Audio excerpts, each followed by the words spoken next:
Investment in securities market are subjected to market risk. Read all related documents carefully before investing. The securities quoted are for illustration only and are not recommendatory. Registration granted by SEBI. Membership of a SEBI recognized supervisory body, if any, and certification from NISM is no way guarantee performance of the intermediary or provide any assurance of returns to investors. Hello friends, कैसे रहा आज आपका दिन जहां पे market ने unexpectedly बहुत ज़्यादा अच्छा नीचे का मुंह दे दिया। और हैरानी की बात तो ये है कि जब भी हमारा एंट्री लेवल एक्टिवेट हो गया तब आप देख सकते हो कि कितना बढ़िया डाउनफॉल आया। और सिर्फ टारगेट 1 ही नहीं, तो जो अनएक्सपेक्टेड टारगेट 2 था वो भी हिट हो गया। अनफॉर्चुनेटली हम लोग ये जो मूव है वो नहीं कैप्चर कर पाए। और अगर आप देखोगे दिन भर की ये सबसे बड़ी मूव थी, तो कभी कभी कुछ रीज़न के वजह से ये मूव कैप्चर करना हमें पॉसिबल नहीं हुआ। नेवरदलेस जो जो लेवल्स को फॉलो कर रहे थे उनके लिए एक बढ़िया सा दिन रहेगा। व्हाट्सएप कम्युनिटी में इतना अच्छा दिन आज नहीं था, बट कल वापस कुछ अच्छा डेफिनेटली हम करेंगे, तो थोड़ा सा सब्र रखना। एट द सेम टाइम थोड़ा सा देखते हैं कि ये जो टॉप न्यूज़ है वो क्या है। सबसे पहले foreign investors withdraw 7945 crore from Indian stocks in September amid tariff and geopolitical tension but pump money into डेप्ट market with Fed rate cut. तो इक्विटी से सडनली अभी पैसा मीन्स अभी अच्छा चल रहा था, फेड रेट कट हो गया, बट सडनली जो H1B वीज़ा और ये जो इराटिक चीज़ चल रही है उसके वजह से ये जो जियोपॉलिटिकल टेंशन है, लोग सोच रहे हैं कि इक्विटी से क्या अच्छा डेप्थ होगा, तो हम वहाँ पे ये कर रहे हैं। US H1B visa tax plan hits Indian rupees by raising concerns over IT sector revenue. Yes, IT sector के रेवेन्यू को इससे बहुत ज़्यादा प्रॉब्लम हो सकता है। लगभग 80 लाख नया H1B वीज़ा के लिए होगा। RBI governor urges clearing corporation of India limited to develop infrastructure for trading currency pairs beyond just USD INR to boost forex and government security access for retail investors. ये actually currency derivatives पहले भी चलता था, but unfortunately बीच में बंद कर दिया गया।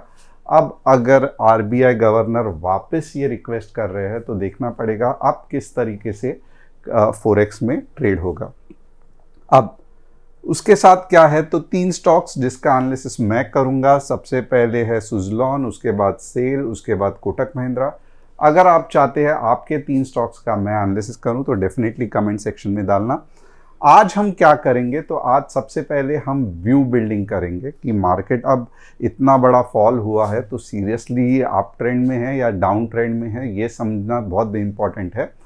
मार्केट का व्यू जो भी हो, जैसे कभी कभी हो जाता है कि आज अगर आप देखोगे तो भले मार्केट नीचे जा रहा था, बट व्यू अगर आपका बुलिश रहेगा तो आपको दिक्कत होता है पुट के ट्रेड लेने में। तो but rule is rule, view कुछ भी होने दो। अगर नीचे के लेवल्स एक्टिवेट हो गए हैं तो आपको पुट ही लेना है with 15 minutes red candle closing. अगर ऊपर के लेवल्स एक्टिवेट हो गए तो आपको कॉल ही लेना है with 15 minutes green candle closing. जो भी व्यू मैं आज मार्केट के लिए बताऊंगा वो सिर्फ आज के लिए ही रहेगा। कल के लिए आपको वापस वीडियो कल का व्यू देखने के लिए लगेगा। व्हाट्सएप कम्युनिटी, अगर आप चाहते हैं कि देखो आज दिन भर में ऑलमोस्ट 4 स्टॉप लॉस हिट हुए। क्योंकि कुछ नहीं कर सकते थे, मार्केट में मूव बहुत धीरे धीरे आई और एक ही जो बड़ी मूव थी वो हम कैच नहीं कर पाए। इसके लिए आप देखोगे तो आज लॉस हुआ, but at the same time हमने कंसेप्ट को नहीं छोड़ा, हमने स्टॉप लॉस फॉलो करना नहीं छोड़ा। एंड ये जो लॉस हुआ है ये बड़ा बात नहीं है। कल के 1 दिन में या 2 दिन में या 3 दिन में जैसे भी होगा, अगर हम रूल्स को फॉलो करेंगे तो बहुत ज़्यादा चांसेस है कि वापस जितना कैपिटल लॉस हुआ है उतना वापस रिकवर कर सकते हैं। बट अगर हम रूल्स को ही फॉलो नहीं करेंगे, अगर हम डिसिप्लिन नहीं रखेंगे, तो इसका जो प्रॉब्लम, इससे जो रिजल्ट आएगा वो बहुत डेंजरस रहेगा, क्योंकि पूरा का पूरा कैपिटल वाइप आउट होने का चांसेस है। तो ये एक इम्पॉर्टेंट चीज़ है। अगर आप जानते हैं कि systematic trading with entry, target, stop loss कैसे करना है, तो आप फ्री डेमो ट्रेड देख सकते हो।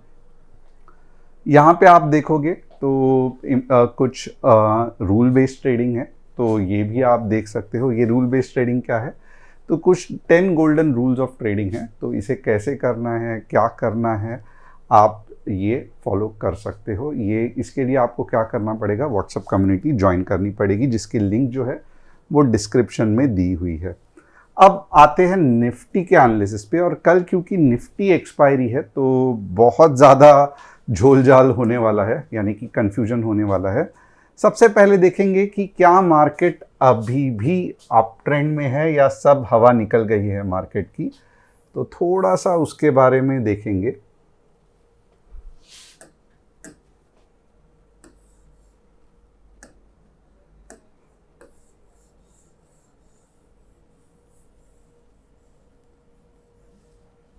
तो यहाँ पे क्लियर कट है, अगर मार्केट 25,050 के नीचे गया तो, या 25,000 नीचे गया तो मैं कहूँगा मार्केट में डाउन ट्रेंड आना शुरू हो जाएगा।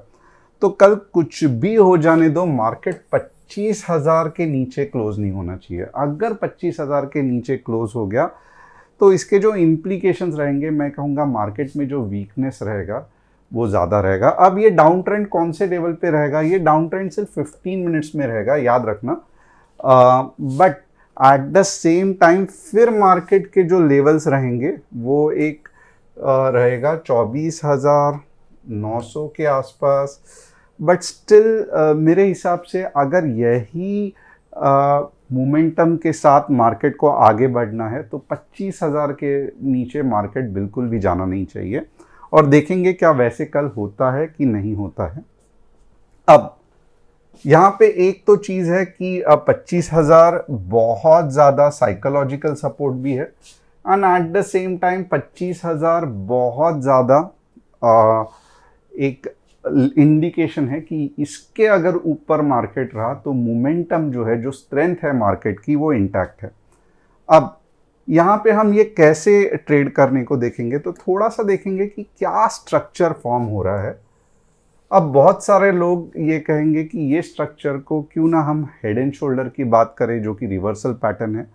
ऑफ कोर्स ये कर सकते हैं, और यहाँ पे अगर आप देखोगे तो मार्केट के लिए दो बहुत पावरफुल सपोर्ट्स है। वो कौन से है तो उसकी भी स्टडी करेंगे। सबसे पहला जो सपोर्ट है हमारा 25,150। इसका मतलब क्या है, तो हम अपनी एंट्री कहाँ पे प्लान करेंगे, 25,145, 15 मिनट्स रेड कैंडल क्लोजिंग। अब ये एंट्री तो प्लान कर दी। अब हमारा फर्स्ट टारगेट क्या रहेगा, 25,070, और सेकेंड टारगेट क्या रहेगा, 25,020। तो ये नीचे के वापस दो लेवल्स आ गए, टारगेट 1 और टारगेट 2। अब वैसे ही हम ऊपर के लेवल्स कहाँ पे प्लान करेंगे, तो ऊपर के लेवल्स के लिए मैं कहूँगा 25,320, 15 मिनट्स ग्रीन कैंडल क्लोजिंग। और अगर 25,320 तोड़ देता है तो 25,400 तक आने के अच्छे खासे चांसेस हैं। तो ये रहे हमारे ऊपर के लेवल। अगर इसके बीच में हमें ट्रेड करना है तो क्या होगा, तो ये रहा हमारा पूरा नो ट्रेड जोन। यहाँ पे अगर हम ट्रेड करेंगे ना तो बहुत से बार ऊपर नीचे होगा, तो हमें वैसा नहीं चाहिए। और इसमें क्या इंपॉर्टेंट है, तो इसमें यही इंपॉर्टेंट है कि कल एक्सपायरी है। अगर कल किसी तरह मार्केट ने अपना स्ट्रेंथ दिखा दिया और ये पॉइंट के ऊपर चला गया तो समझो all is well in the market. या फिर जिस तरीके से मार्केट में वीकनेस और बुरी न्यूज़ फिलहाल ज़्यादा आ रही है, तो एटलीस्ट मैं ये कहूँगा कि 320 के ऊपर अगर जा रहा है ना तो 400 तक का तो आपको हो जाएगा बंदोबस्त। तो ये रहा आपका ऊपर के लेवल्स, ये रहे नीचे के लेवल्स। मार्केट अब हो क्या रहा है कि लग रहा है कि मार्केट ऊपर जाना चाहिए क्योंकि जिस तरीके से पैटर्न बना है बहुत अच्छा बना है। बट न्यूज़ इतनी नेगेटिव आ रही है, जैसे आज आपने देखा रहेगा, तो FIIs जो है वो वापस सेलिंग के पीछे पड़ जाएंगे, और आपको FII का सेलिंग का डेटा डेफिनेटली देखना चाहिए।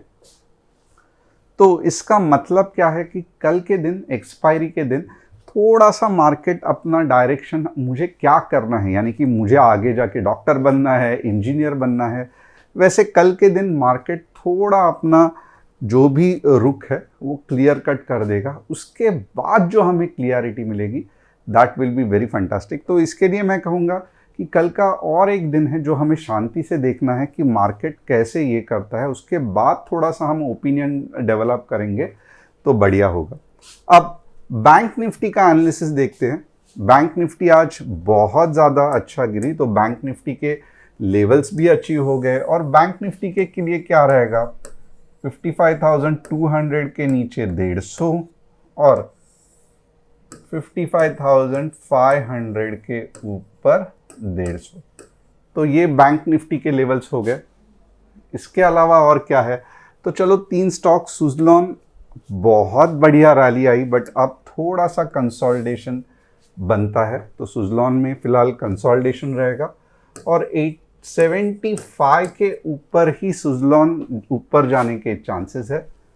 सेल का क्या लग रहा है, तो सेल का यही इशू है सुज़लॉन की तरह कि जब तक 150 के ऊपर नहीं जाता तब तक नहीं जाएगा। ओवरऑल रैली इंटैक्ट है, आप देखोगे पूरा नीचे नहीं आया है बट वीकनेस डेफिनेटली दिख रहा है। और जो फाइनली कोटक बैंक बहुत दिनों से एक ही रेंज में घूम रहा है, आप देखोगे आप हैरान हो जाओगे कोटक बैंक को, तो इसके लिए ये सही नहीं है। 2021 से आप देखोगे रेंज बाउंड है, तो मैं कहूँगा ऐसे स्टॉक से फ़िलहाल तो हमें दूर रहना ही अच्छा है। बट एनीवेज देखते हैं आगे क्या होता है, क्योंकि इतने साइडवेज में प्रिडिक्ट करना भी मुश्किल हो जाता है।